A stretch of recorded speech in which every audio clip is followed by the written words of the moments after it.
అయితే ఇవాళ దీక్ష చేయాల్సినంత భయంకరమైన పరిస్థితి ఏంటి అంటే, ఇవాళ ప్రభుత్వం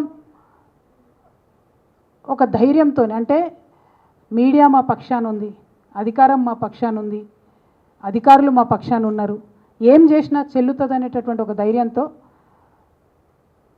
పేదవాళ్ళ ఇండ్లు కూలగొట్టేసింది. అప్పుడేమో అది కరెక్ట్ అన్నారు.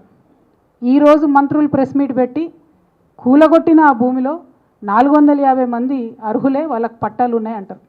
అదేవిధంగా పోలీస్ కమిషనర్ ఇవాళ అఫీషియల్గా ట్వీట్ చేసిండు, ఏమని, ల్యాండ్ ఓనర్స్ని మేము ఎవాక్యుయేట్ చేసినామని. అంటే my straight question to Rahul Gandhiji, why did your government in Telangana evacuate landowners? How dare your government enter into a private property? How dare your government demolish those houses of the poor people? And how dare your ministers lie to the people of Telangana very blatantly for the whole world to see?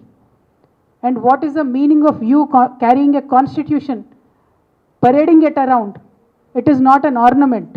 It is to be lived by the spirit.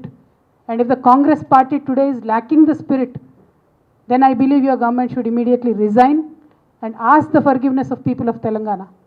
What happened in Khammam is not a small issue. It is a very big issue. It is a huge issue. And if you are not going to reprimand your government very seriously on this, and if you are not going to give us confidence to the people of Telangana that the constitution that you carry has some bearing and meaning on your conscious self, then you will see many more incidents like this in Telangana.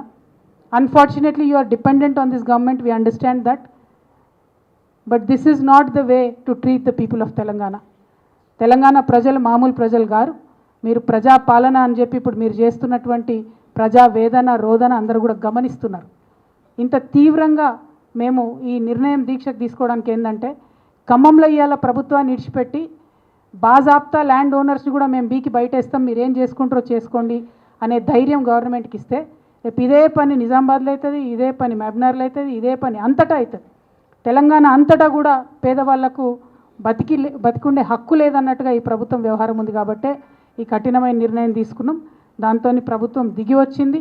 దిగి వచ్చి ఇలా నిస్సిగ్గుగా 750 మంది ఇండ్లు కూలగొడితే అందులో కేవలం 311 మందికి మాత్రమే ఇప్పుడు అదే జాగాలో ఇండ్లు ఇస్తున్నామని చెప్పారు. నాకు తెలిసి ఏ పార్టీ పోయి వచ్చిన వాళ్ళు ఎవరు కూడా ఈ డిమాండ్ చేయలే. కేవలం సంయుక్త పోరాటాలకు దిగిన తెలంగాణ జాగృతి ధర్మ సమాజ్ పార్టీ మాత్రమే ఈ డిమాండ్ చేసింది. మీరు ఎక్కడ కూలగొట్టినరో అక్కడనే జాగా ఇవ్వాలి. మీరు జాగా కాదు, ఇల్లు గుంజుకున్నారు, వాళ్ళది ఇల్లు కట్టియాలన్నాం.